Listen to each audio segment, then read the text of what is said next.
Day in my life. Wee! Ang bilis ng oras, Monday na naman.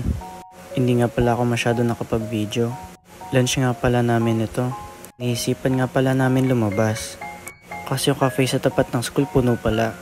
Dito na lang kami tumambay sa Primark. Pagkatapos nga pala ng lunchtime, bumalik na naman kami sa room at sobrang init.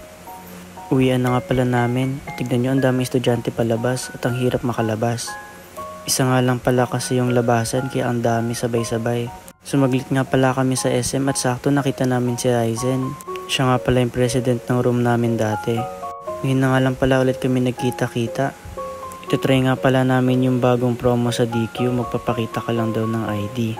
Kaso maghihintay ka pa daw ng ilang minutes, kaya pumunta muna kami dito sa department store. Tignan nyo kung paano binaliktad ni ate. Ginata ko yung iyo.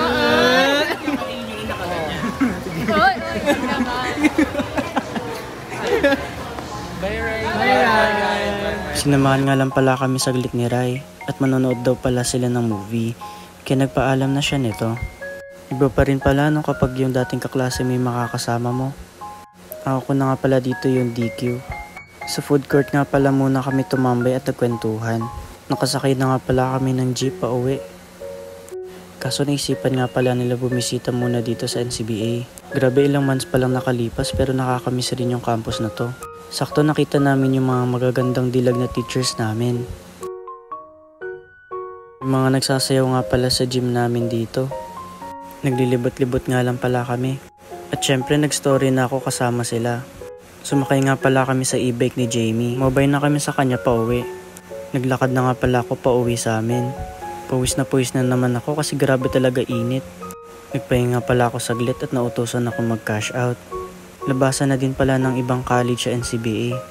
Tatambay nga pala muna ako dito sa loob ng Pure Gold para magpalamig kasi grabe rin talaga yung init. Nandito pa nga lang ako sa labas, ang lamig na. Ito nga pala si Ces at Elaine. Ginutom na nga kami at nakita namin itong 99 silog. After ilang minutes dumating na yung order namin. Tapos silog nga pala yung in-order ko. Ito na nga pala yung second batch ng order namin. Bali magkakaiba kami ng in-order para matikman namin lahat. Bago nga lang pala to sa Pure Gold at ngayon pa lang namin itatry. Makakakain na din. Naantay nga lang pala namin makasakay si Ces.